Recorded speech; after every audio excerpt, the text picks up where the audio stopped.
everyone, welcome back to my channel. Thank you so much for watching. My name is Dr. Ritu Dayma. Welcome you all. आज की video में हम बात करेंगे कुछ मेरी experiences related to fungal infection जो हमारी स्किन पर रिंगवर्म या दाद की परेशानी हो जाती है। उसमें मैं अपना एक्सपीरियंस बेसिकली शेयर करूंगी। मैं आपको कोई ऐसी मेडिसिन इस वीडियो में नहीं बताने वाली हूँ कि इसके सिम्टम्स ये होते हैं और आप ये दवाइयां पेशेंट को दे दीजिए, उससे बिल्कुल ठीक हो जाएगा। बिकॉज हर एक इंडिविजुअल का अपना एक प्रेजेंटेशन है। जैसे कि मैं हमेशा कहती हूँ, हर एक इंडिविजुअल का अपना एक प्रेजेंटेशन है, अपना सेट ऑफ सिम्टम्स होते हैं जिसके अकॉर्डिंग मेडिसिन सिलेक्ट की जाए तो ज्यादा अच्छा है।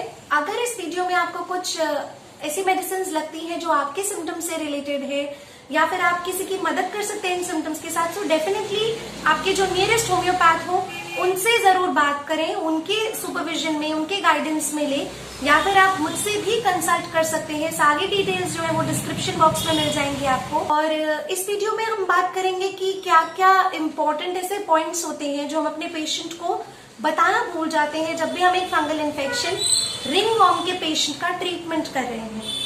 तो जो मेरे एक्सपीरियंसेस हैं जिनसे पेशेंट को काफी बेनिफिट हुए, ऐसी दवाइयां जो कि बहुत कॉमनली बहुत अच्छा रिजल्ट देती है, और ऐसी कुछ मेडिसिन भी मैं आपसे शेयर करूंगी जो बहुत सारे होम्योपैथ्स बहुत नॉर्मली देते हैं लेकिन मैंने आज तक कभी प्रिस्क्राइब नहीं की। क्यों नहीं की वो भी बताऊंगी मैं आपको इस वीडियो में। So please do watch this video till the end. एक होम्योपैथ है जिन्होंने इस वीडियो की रिक्वेस्ट की, बेसिकली उनके कुछ डाउट्स भी हैं, उनके कुछ क्वेश्चंस भी हैं। उन सभी क्वेश्चंस को इस वीडियो में जरूर लेंगे। जब भी आपका पेशेंट रिंगवर्म के लिए आपके पास कोई पेशेंट जब भी आते हैं तो उनकी सबसे पहली जो प्रॉब्लम होती है या सबसे पहली प्रेजेंटेशन या सिम्टम जो वो आपको बताएंगे, जो उनको सबसे ज्यादा परेशान करता है, वो है खुजली। उसके बाद जो इम्पोर्टेंट पॉइंट है वो है कि ये स्प्रेड करता जा रहा है, ये बढ़ता जा रहा है, ये ग्रेजुअली कम नहीं हो रहा, बढ़ता जा रहा है। तीसरा इम्पोर्टेंट पॉइंट होता है कि ज्यादातर पेशेंट्स इसके लिए कोई ना कोई कन्वेंशनल ड्रग ले रहे होते हैं, कोई ना कोई एंटी एलर्जिक, किसी ना किसी तरह का ऑइंटमेंट, किसी ना किसी तरह की क्रीम जरूर अप्लाई कर चुके होते हैं। तो वो हमेशा कहते हैं कि जब तक वो उसे अप्लाई करते हैं तो वो बिल्कुल वैनिश हो जाता है, उस जगह से बिल्कुल गायब हो जाता है। पर as soon as they just stop taking that medicine और उस ऑइंटमेंट को लगाना वो बंद करते हैं तो वो वापस उभर के आ जाता है। ये तीन आपको हमेशा पेशेंट के अंदर आपको ये प्रॉब्लम्स दिखेंगी, और ये तीन ही प्रॉब्लम्स हमारे लिए मिटाना या हटाना सबसे ज्यादा जरूरी है। सबसे पहली इंपॉर्टेंट पॉइंट आती है इचिंग। अगर पेशेंट की इचिंग है और वो उसके लिए एंटी एलर्जिक्स ले रहा है, एलेग्रा ले रहा है, या बहुत कुछ ऐसे कन्वेंशनल ड्रग्स है, ऐसे कुछ ड्रग्स ले रहे हैं, तो आपको उनको क्या सजेस्ट करना है और आप किस तरह से उन पेशेंट को अपने से स्टिक करके रख सकते हैं। बहुत सारी ऐसी होम्योपैथिक मेडिसिन हैं जो इचिंग में बहुत अच्छा काम करती हैं। दो तरीके से आप अपने ट्रीटमेंट को स्टार्ट कर सकते हैं। पहला, अगर आप उस इंडिविजुअल की कॉन्स्टिट्यूशनल निकाल सकते हैं, अगर आप फर्स्ट या सेकंड विजिट में ही पेशेंट की कॉन्स्टिट्यूशनल तक पहुंच जाते हैं, दैट्स वेल एंड गुड। अगर आप उनकी कॉन्स्टिट्यूशनल इतनी जल्दी जज नहीं कर पा रहे हैं, या फिर बहुत सारे सेट ऑफ सिम्टम्स है ही नहीं, पेशेंट आपको कुछ बता नहीं रहा है, या उतने कुछ सिम्टम्स नहीं है, या फिर उनकी अभी प्राइमरी जो प्रेजेंटिंग कंप्लेंट है, दैट मीन्स रिंगवर्म, उससे वो इतनी परेशान है कि वो किसी और चीज पर ध्यान देना ही नहीं चाहते, तो आपको ये सभी चीजों का ध्यान देना है कि अगर आपको कॉन्स्टिट्यूशनल नहीं मिल रही है तो इसका मतलब ये नहीं है कि जड़ से नहीं जाएगी। प्लीज अपने दिमाग से ये चीज बिल्कुल निकाल दीजिए कि अगर आपको रिंगवर्म के लिए कोई कॉन्स्टिट्यूशनल नहीं मिल रही है फर्स्ट या सेकेंड विजिट में या थर्ड विजिट में, या कुछ महीनों तक आपको कॉन्स्टिट्यूशनल पेशेंट की समझ नहीं आ रही है, तो वो ठीक नहीं होगा या फिर उसकी प्रॉब्लम रेकर करेगी। ऐसा कुछ नहीं होता है, ऐसा डाउट रखने की जरूरत नहीं है, क्योंकि होम्योपैथी में हमारे पास इतने अच्छे मेडिसिन हैं जो कि अगर आप कुछ सिम्टम्स मैच करके भी देते हैं, पूरा कलेक्टिव पिक्चर मैच करके नहीं दे रहे हैं, अगर आप कुछ सिम्टम्स मैच करके एक अच्छी पोटेंसी में इत्मीनान के साथ सोचकर अगर मेडिसिन प्रिस्क्राइब करें तो you will get the results. Definitely आपको रिजल्ट्स मिलेंगे। दूसरी इंपॉर्टेंट पॉइंट आती है कि ये बहुत स्प्रेड कर जाता है। क्यों? क्योंकि अगर समय से आप एक होम्योपैथ के पास नहीं गए हैं, या आप बहुत समय से कन्वेंशनल ड्रग्स पर हैं, आप बहुत कुछ अप्लाई करें, आपने बहुत सारा ट्रीटमेंट लिया जो जनरली लेते हैं पेशेंट, और उसमें बिल्कुल भी ऐसे नहीं करना है कि आप डायरेक्टली होम्योपैथ के पास क्यों नहीं आए, अब तो प्रॉब्लम इतना फैल गया है। पेशेंट को डराने की बिल्कुल जरूरत नहीं है कि अब आप पता नहीं कैसे ठीक होंगे, आपको बहुत समय लग जाएगा। नहीं, ऐसा कुछ नहीं है। वो परेशान है तो जो उनको रास्ता दिखेगा या जिससे उन्हें आराम मिलेगा वो चीज करेंगे। तो ये चीज हमें बहुत अच्छे से समझने की जरूरत है। आप किसी को स्ट्रिक्टली ऐसे नहीं बोल सकते कि आपको बहुत इचिंग हो तो भी आप एंटी एलर्जिक मत लीजिए, अरे आपको अगर कितना भी प्रॉब्लम हो आप इस पर कुछ अप्लाई मत कीजिए। तो ये सभी चीजें बहुत स्ट्रिक्टली एक पेशेंट को कहना ठीक नहीं होता है, बिकॉज उसकी सफरिंग्स इतनी ज्यादा होती है इस प्रॉब्लम में कि इट्स वेरी नॉर्मल कि उस पर वो कुछ अप्लाई कर लेते हैं। इट्स वेरी नॉर्मल कि इचिंग जब बर्दाश्त नहीं होती है तो वो एंटी एलर्जिक ले लेते हैं मजबूरी में। अगर यही चीजें आप बहुत आराम से अपने पेशेंट को बताते हैं तो डेफिनेटली वो कन्विंस हो जाएंगे, आपकी बातें जरूर मानेंगे और जितना कंट्रोल हो सकेगा जरूर कंट्रोल करेंगे। बिकॉज एवरीवन वांट्स कि वो जड़ से उनकी बीमारी ठीक हो जाए और उनको किसी चीज पे, किसी एक ड्रग पर अपनी इचिंग के लिए, किसी और प्रॉब्लम के लिए डिपेंडेंट ना रहना पड़े। तो every patient also wants that. तो be very kind and be very generous with the patient. ये प्रॉब्लम जो है धीरे धीरे फैलती है तो जाती भी धीरे धीरे है। इसका उस मिथ से रिलेशन कोई नहीं है कि होम्योपैथी तो स्लो स्लो काम करती है। इस मिथ से इसका कोई रिलेशनशिप नहीं है। So don't relate it to that. ये प्रॉब्लम, ये इन्फेक्शन है ही इतना स्टबर्न कि ये जाता आसानी से नहीं है, ये टाइम लगता है।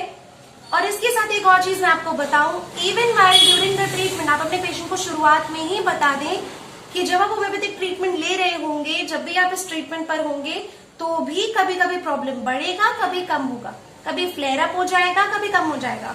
That is basically the part of the progression of this disease. आप अगर पेशेंट को अचानक से बढ़ जाए तो प्लीज घबराएं नहीं। पेशेंट को ऐसे समझाएं कि घबराएं नहीं, प्लीज एक बार आकर हमसे मिले। Now third point very very important कि अगर वो किसी सर्टेन मेडिसिन पर है तो आप क्या तुरंत उन मेडिसिन को बंद करा देंगे? आप नहीं कराएंगे, क्योंकि मैंने ऐसा, मतलब मैं ये नहीं कहूंगी कि आप मत कीजिए।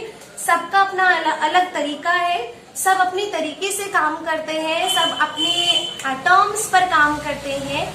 मैं सिर्फ आपसे मेरा एक्सपीरियंस शेयर कर रही हूँ कि मैं क्यों ऐसा नहीं कर पाती है, क्यों नहीं कर पा रही हूँ इस डिजीज को लेकर। क्योंकि पेशेंट अगर बहुत लंबे समय से एंटी एलर्जिक्स पर है जो कि उसकी इचिंग को कंट्रोल करती है, तो अगर आप पेशेंट को स्ट्रिक्टली कहेंगे कि आज से आप होम्योपैथी ले रहे हैं और आज से आपको एक भी डोज एंटी एलर्जिक की नहीं लेनी है, अदरवाइज आपका केस खराब हो जाएगा, अदरवाइज आपकी प्रॉब्लम बढ़ जाएगी, तो ये चीजें करने से आप उस पेशेंट को लंबे समय तक अपने पास रोक नहीं पाएंगे। अगर आप उनको फर्स्ट ही विजिट में इस तरह से स्ट्रिक्ट रूल्स एंड रेगुलेशंस पर रखेंगे तो आप उनकी डिजीज को, जो ट्रीटमेंट है ना, वो लंबा चलेगा।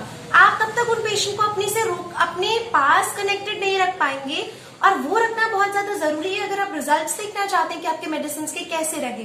तो बेसिकली ये आपकी जिम्मेवारी बनती है कि आप किस तरह से उनके कन्वेंशनल ड्रग्स को छुड़वाते हैं। स्ट्रिक्टली पेशेंट को बोल देना, मैंने बिकॉज बहुत सारे पेशेंट्स को ऐसे मुझे बताते हुए सुना है कि उनको किसी होम्योपैथ ने ऐसे सजेस्ट किया। I always respect everyone. हर किसी का काम करने का तरीका अपना होता है, लेकिन अगर आप एक पेशेंट के पर्सपेक्टिव से सोचेंगे तो आपको समझ आएगी ये चीज कि एक स्ट्रिक्ट हो जाना किसी चीज को लेकर, रिजीम को लेकर, वो ठीक नहीं है। आप पेशेंट से ये कहिए कि अब आपकी होम्योपैथिक ड्रग शुरू हो गई है, अब आप जितना कंट्रोल कर सके, जितना कम से कम इस दवाई को लें उतना अच्छा है। और आप फिर फॉलो अप पर जब आए तो मुझे बताएं कि इस बार आपको कितनी दवाइयों की जरूरत पड़ी। पहले आप रेगुलर ये दवाई लेते थे और इस बार आपको कितनी जरूरत पड़ी। तो बेसिकली ये आपकी ड्यूटी बनती है कि आप पेशेंट की इस कन्वेंशनल ड्रग को कैसे छुड़वाते हैं या उसके इंटरवल कैसे कम करवा के आप उनकी डिपेंडेंसी को हटवाते हैं। टाइम ऑफ इंटरवल हमेशा आपसे पेशेंट पूछते हैं कि कितने दिन में ठीक होगा तो ये बहुत ही कॉमन क्वेश्चन है। हमेशा पेशेंट को बोलना है कि आप को हम फर्स्ट विजिट में नहीं बता पाएंगे, पर ये टाइम लेगा। अब आप उनका जो स्प्रेड हो चुका है जितना भी, उसके हिसाब से आपको जो समय लगता है 6 महीने, 8 महीने, 3 महीने, 1 साल, जो भी मैक्सिमम टाइम ऑफ इंटरवल लगता है, टू बी वेरी ऑनेस्ट उन्हें जरूर बता दें कि इतना समय इस डिजीज को जाने में लग जाएगा, लेकिन आपकी इचिंग जो है वो कुछ ही दिन में कंट्रोल हो जाएगी। बस ये पैचेस है, ये धीरे धीरे करके जाएंगे। तो टू बी वेरी हमेशा अपने पेशेंट के साथ बहुत ट्रांसपेरेंट, हमेशा अपने पेशेंट के साथ बहुत ज्यादा ओपन रहें, हर चीज उन्हें अच्छे से समझाएं ताकि उनका आपके ऊपर विश्वास बना रहे कि आप जो कर रहे हैं उनके लिए वो बहुत अच्छा कर रहे हैं। अब आ जाते हैं होम्योपैथिक मेडिसिन पर। ये तो हुई जनरल कुछ बातें। अब आ जाते हैं होम्योपैथिक मेडिसिन की तरफ कि होम्योपैथिक मेडिसिन जो हम ऐसी कौन सी मेडिसिन है जो मैं बहुत फ्रीक्वेंटली यूज करती आई हूँ और मुझे बहुत अच्छे रिजल्ट्स मिले। सबसे पहले हर किसी के दिमाग में दो ड्रग्स आती हैं, सल्फर और सोराइनम। आजकल उससे भी पहले सबसे पहले ट्यूबरक्युलिनम या बैसिलिनम, क्योंकि कई ऐसे डॉक्टर्स हैं जो बैसिलिनम से स्टार्ट करते हैं केस को। बैसिलिनम 1 mg की 1 डोज दे देते हैं या ट्यूबरक्युलिनम 1 mg की 1 डोज दे देते हैं और उसके बाद वो ट्रीटमेंट को प्रोग्रेस करते हैं। तो डेफिनेटली अगर आपको लगता है that the patient is having some respiratory involvements है पेशेंट में, उनकी फैमिली हिस्ट्री अगर आपको पॉजिटिव मिल रही है, मैटरनल हो पैटर्नल हो, टीबी की फैमिली हिस्ट्री मिल रही है, ट्यूबरक्युलिनम जैसे सिम्टम्स मिल रहे हैं, aggravation from change of weather, इस तरह का मेंटल सिम्टम्स या मेंटल सिम्टम्स नहीं भी मिल रहे, रेस्पिरेटरी इन्वॉल्वमेंट है, अगर पेशेंट बहुत ज्यादा सेंसिटिव है to cold, change of weather में उनको प्रॉब्लम होती है, जल्दी जल्दी जुकाम खांसी होता है, लंग्स तक अफेक्शन चला जाता है, अगर ऐसा एक इंडिविजुअल आपके पास रिंगवर्म की कंप्लेंट के लिए आया है तो definitely you can begin with the treatment with bacillinum 1 mg और ट्यूबरक्युलिनम 1 mg, 1 डोज, डिपेंडिंग आपको कौन सी मेडिसिन ज्यादा सही लगती है। Now what I have done is मैंने ट्यूबरक्युलिनम 200 का 1 डोज देकर कई बार ट्रीटमेंट स्टार्ट किया है when I got the positive history of tuberculosis, और उसके बाद पेशेंट में भी कुछ ना कुछ ऐसे इनहेरिटेड ट्रेट्स दिख रहे हैं तो ट्यूबरक्युलिनम 200 से स्टार्ट किया और बैसिलिनम 30C भी बहुत अच्छा काम करती है। बैसिलिनम 30C दिन में 3 बार are given to many patients जिनमें बहुत अच्छे रिजल्ट्स मिले हैं। सिर्फ बैसिलिनम देने के भी बहुत अच्छे रिजल्ट्स मिले हैं, लेकिन डेफिनेटली बैसिलिनम उन केसेस में बहुत अच्छा काम नहीं करेगी जहां पर प्रॉब्लम काफी वर्स है या काफी फैल चुकी है। अब आपको हमेशा पेशेंट के साथ इचिंग और बर्निंग बहुत ज्यादा मिलता है, स्क्रैच करते हैं। सल्फर सोराइनम ये 2 ड्रग्स हमेशा दिमाग में आती है। सल्फर का प्रेजेंटेशन हम बहुत सभी लोग अच्छे से जानते हैं, मदर ऑफ माइजन्स है, सोरिक माइजन की एक प्रोमिनेंट मेडिसिन है, रिंगवर्म या किसी भी स्किन प्रॉब्लम के लिए बहुत अच्छी है, लेकिन सल्फर देना इज नॉट दैट इजी। अगर आप सल्फर 200 में सल्फर 1 mg में देने की सोच रहे हैं तो प्लीज मत दीजिए, बिल्कुल नहीं। सल्फर 30 की 1 डोज देकर पेशेंट को आपको देखना चाहिए। सल्फर जब काम करती है तो बहुत मिराकुलस काम करती है, लेकिन अगर वो वर्स करती है प्रॉब्लम को तो बहुत बुरा वर्स करती है। इसलिए 30C 1 डोज दीजिए, क्योंकि सल्फर 30 दिन में 1 बार बहुत अच्छा काम करती है। जिन भी लोगों को 1 डोज देकर कोई प्रॉब्लम नहीं हो और उनको राहत मिले तो आप सल्फर 30C 4-5 पिल्स पेशेंट को बोले कि रोज सुबह सुबह उठ के खा ले।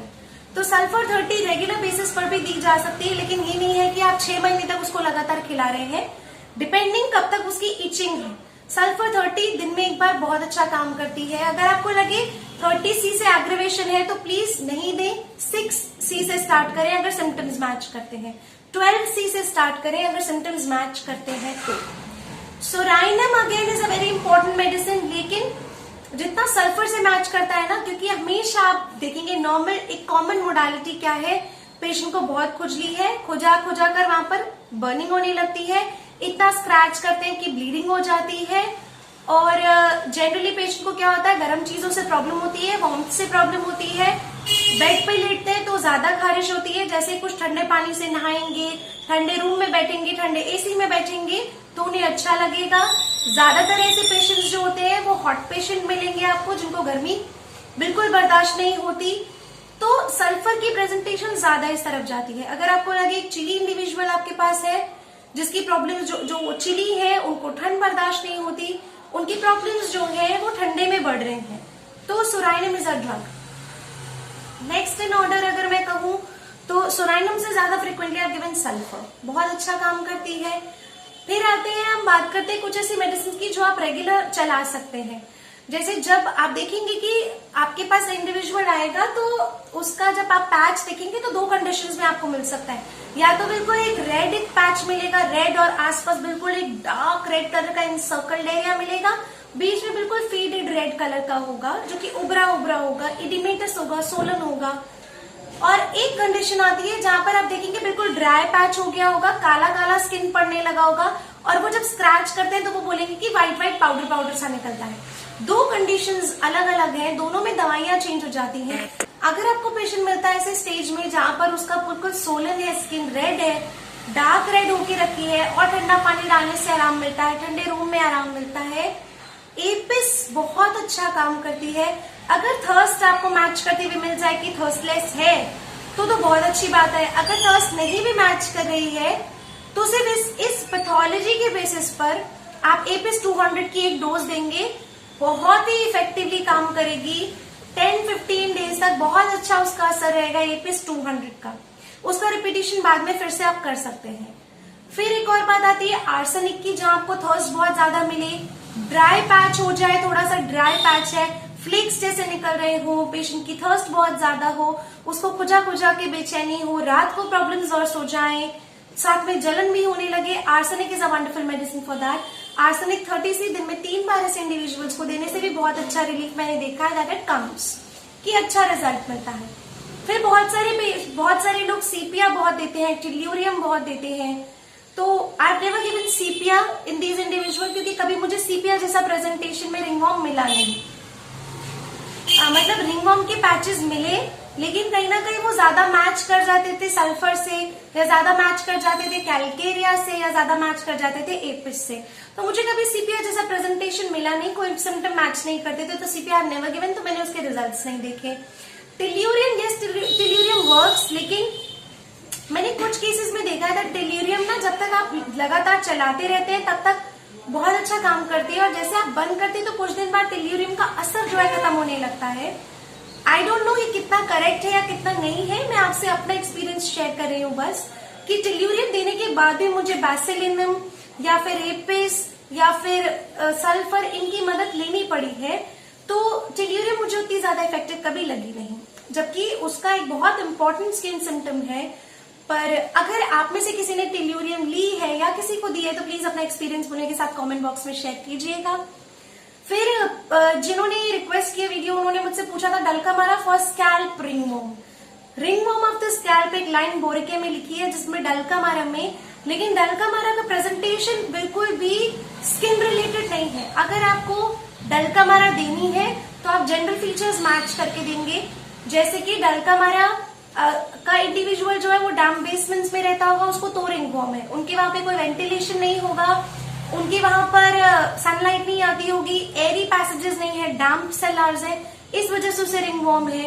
वो कार्बोनाइट वो थोड़ा जो है सेंसिटिव टू वाटर होगा इंडिविजुअल, ठंड उसको बर्दाश्त नहीं होती होगी। और ऐसे इंडिविजुअल्स जहां पर रहते हैं जिनमें कि दिन के समय, जब ऐसा मौसम आता है जहां दिन के समय पे बहुत गर्मी रहती है लेकिन रात को बहुत अच्छा ठंडा हो जाता है, तो ऐसी जगहों पे, या फिर अगर आपकी जगह पर ऐसा वेदर अभी हो गया है और ऐसे टाइम पे किसी को रिंगवर्म बढ़ती है, तो डेफिनेटली रिंगवर्म के लिए आप डलकामारा सोच सकते हैं। पर डलकामारा रिंगवर्म ऑफ स्कैल्प के लिए डेफिनेटिव मेडिसिन नहीं है।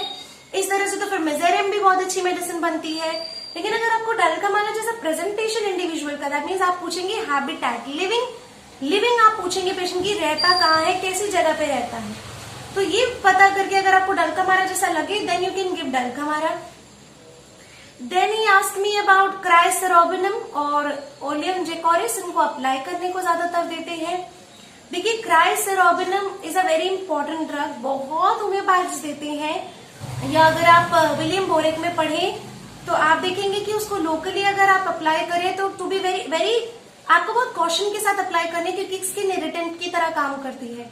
तो कई बार जो है अगर इसे अप्लाई किया जाता है तो और स्किन इरिटेट करने लगती है, जलने लगती है, इसलिए मैं क्राइसेरोबिनम देने का कभी रिस्क नहीं लेती। इससे ज्यादा बेहतर है मैं पेशेंट को बोलती हूँ कि कोकोनट ऑयल अप्लाई करें, क्योंकि वो कभी आपकी प्रॉब्लम को वर्स नहीं करेगा, वो सूदिंग करेगा, मॉइस्चराइज करेगा और ठंडक प्रोवाइड करेगा। तो कोकोनट ऑयल में जनरली पेशेंट को बोलती हूँ लगाने के लिए। क्राइसेरोबिनम कभी नहीं बोला, only because of this skin irritating factor, कि अगर गलती से भी उसने अप्लाई किया और उसकी स्किन इरिटेट करने लगी तो ऑलरेडी उसकी प्रॉब्लम बहुत ज्यादा और वो और वर्स कर जाएगी। तो अभी देखो इस इंडिविजुअल ने जिसको मैंने क्राइसरोबिनम दी, ओलियम जेकोरिस जो है in ointment form, again a wonderful medicine. क्यों? सिर्फ इस बेसिस पर, कहीं भी आपको ओलियम जेकोरिस में मिलेगा नहीं कि आप उसे अप्लाई कर लो रिंगवर्म में, आप सिर्फ इस बेसिस पर देते हैं क्योंकि ओलियम जेकोरिस कॉड लीवर ऑयल है, और कॉड लीवर ऑयल जो है वो आपकी स्किन को मॉइस्चराइज तो करता ही करता है, साथ में उसके अंदर पॉलीअनसैचुरेटेड फैटी एसिड्स होते हैं जो कि एक बहुत इंपॉर्टेंट फैटी एसिड है फॉर बॉडी। इसकी एंटी बैक्टीरियल और एंटी फंगल प्रॉपर्टीज होने की वजह से आप इसको सिर्फ अप्लाई कर सकते हो। तो oleum jecoris can be applied, I have never prescribed it so I can not say you very sure shot. आप अगर यूज कर चुके हैं तो आप जरूर मुझसे शेयर कीजिए अपना एक्सपीरियंस। इसके अलावा यस, वेरी इंपॉर्टेंट एक और चीज कि मर्कसॉल, ये मेडिसिन जो है बहुत कम लोग इस्तेमाल करते हैं, शायद पता नहीं, पर जितने भी लोगों के प्रेस्क्रिप्शन मैंने कहीं से आए हुए प्रेस्क्रिप्शंस देखे हैं, आई हैव नेवर सीन की किसी को रेकमेंड की गई है, जबकि रिंगवर्म कहीं ना कहीं सिफिलिटिक माइजम, कहीं ना कहीं ट्यूबरकुलर माइजम में आ जाता है। तो उसका नाइट एग्रीवेशन सिफिलिस माइजम का एक प्रोमिनेंट चीज होती है कि सारी प्रॉब्लम्स जो है रात के समय बढ़ती हैं, और आप देखेंगे कि पेशेंट हमेशा आपको बोलेंगे कि जैसे रात को हम लेटते हैं, रात को हम सोने जाते हैं तो हमें बहुत इचिंग होती है।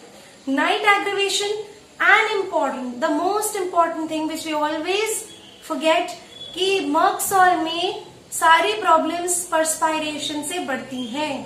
पेशेंट को स्वेट जब आता है, उसका पसीना आना और उसकी खुजली स्टार्ट होना, उसकी प्रॉब्लम पसीना आने से बढ़ती है। वो कहेंगे जब हम कॉटन के क्लोथ्स, पजामाज एंड ऑल पहनते हैं और ठंडे रूम में रहते हैं, हमें कोई प्रॉब्लम फील नहीं होती, धीरे धीरे सेटल भी होने लगता है।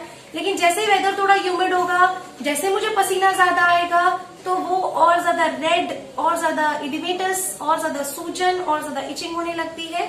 Merc sol is a well recommended medicine for that. मैंने कई पेशेंट्स में मर्कसॉल दी है सिर्फ इसी बेसिस पर, and I really, it never let me down, I must say it never let me down. Merc sol बहुत अच्छी मेडिसिन है। सो मर्कसॉल्युबिलिस 30C में जनरली मैं 12C या 30C में देती हूँ, वो दी जा सकती है, बहुत अच्छी मेडिसिन है। इंडिविजुअल को आप बताएं कि किस तरह का कपड़ा पहनना है, अपने आप को किस तरह से सेफ रखना है, एक जगह खुजली करके बिना हाथ धोए कहीं और टच ना करें, वो वापस फैल जाएगा। अपने कपड़े अलग से धुलवाएं, गर्म पानी में डेटॉल डालकर अपने कपड़ों को धोएं, दूसरों से अपने टॉवल और ये सब शेयर ना करें। आप खुद भी अपनी हाइजीन का ध्यान रखें, 2-2 बार कम से कम दिन में नहाएं। So this was all about tinea corporis and ringworm. इसके अलावा 2-3 क्वेश्चंस और हैं, जिसमें कि पहला क्वेश्चन है कि कार्डुअस मेरियानस मदर टिंचर पिगमेंटेशन के लिए कैसा काम करता है। ना कार्डुअस मेरियानस अगर आप कहीं भी पढ़े तो आपको कहीं नहीं दिखेगा कि पिगमेंटेशन के लिए दिया जा रहा है। नाउ दैट्स वेरी इंपॉर्टेंट कि अगर किसी का गट अच्छा नहीं है, किसी का लिवर अच्छा नहीं है, तो उसको कार्डुअस मेरियानस देने से उनका इंटरनल हेल्थ ठीक किया जाएगा, तो डेफिनेटली उनकी स्किन बहुत अच्छी और ग्लोई और बहुत अच्छी और वेरी क्लीन और सूदिंग उनकी स्किन हो जाएगी। So that's really enough for today's video, and I really hope आपके लिए मेरे experiences कुछ मदद करेंगे। अगर आप भी कुछ शेयर करना चाहते हैं मेरे साथ तो please comment box is your territory, तो आप उस पर प्लीज मुझे बताएं क्या क्या इम्पोर्टेंट चीजें हैं। और इसी के साथ मैं नेक्स्ट वीडियो में आप से मिलूंगी of organon of medicine. Next of हम बात करेंगे ऑर्गेनॉन ऑफ मेडिसिन के बारे में, and then later on will talk about Kent repertory के माइंड रूब्रिक्स के बारे में। Stay tuned, stay blessed, stay connected with homoeopathy. Thank you so much.